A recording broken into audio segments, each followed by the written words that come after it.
Okay, right, this would not reset with VCDS. So what I've done, it was a terrible earth down inside there, which if you've seen all burnt out. So temporarily I've soldered a wire onto the earth, much thicker wire than the original.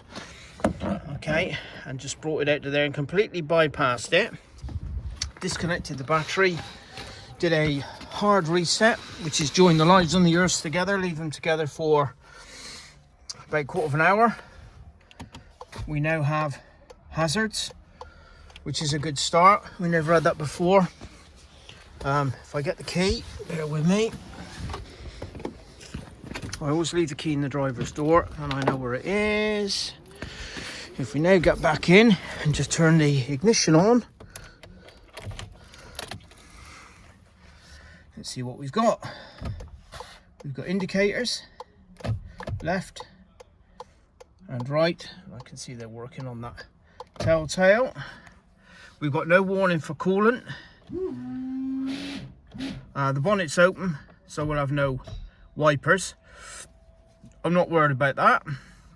So I know the rest is working. Basically, on these VWs, if you have your bonnet open, pardon me, your wipers won't work. Okay, so remember that. So what I'm going to do is I'll just temporarily shut the bonnet to show you. So if I just go around, actually, if I go around here, I haven't tightened up the battery terminals yet. That's why I'm not starting the car. We have DRLs are now working, whereas before the main headlights were on.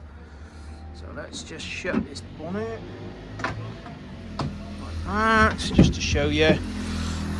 Put the tool out of the way would be really useful. Shut the bonnet. It's always something, right? That's it, bonnet shut. Now the wipers should work. Okay, sorry about this taking so long. Might have to edit it out if I get time. Right, so this time, there we go, there's our wipers. So remember that, VWs, if you got your bonnet open, your wipers won't work, okay? So this is all now sorted. So the body control module is good. I've asked the customer to get a new instrument cluster, new rear lighting cluster, and that will then cure it. But for now, that is a very good fix, and that is probably better than the original wire that was supplied, okay? But yes, I should post this up onto YouTube, probably unedited, because I don't have the time. And but at least you'll know what to look for, okay? Thanks for watching.